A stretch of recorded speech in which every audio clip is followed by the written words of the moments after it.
Media sosial diramaikan dengan rekaman tambahan tank Leopard 2 yang akan dikirim ke Ukraina.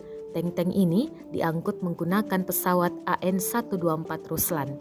Rekamannya beredar di Telegram pada Sabtu 18 Maret 2023. Dalam keterangan unggahan disebutkan Leopard 2 ke AN-124 Ruslan untuk transfer lebih lanjut ke Ukraina. Pada Februari 2023 kemarin, Perdana Menteri Kanada Justin Trudeau mengumumkan bahwa Kanada akan menyumbangkan 4 tank tempur utama Leopard 2 tambahan untuk mendukung Ukraina. Pemerintah Kanada juga berencana untuk mengirimkan sekitar 8.000 butir amunisi artileri dan selusin rudal pertahanan udara.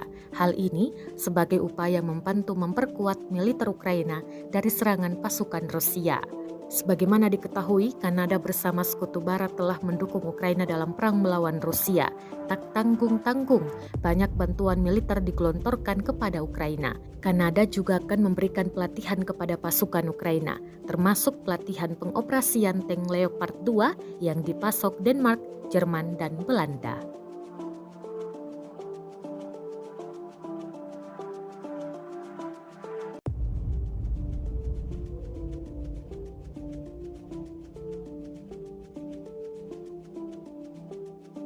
Terima kasih sudah nonton.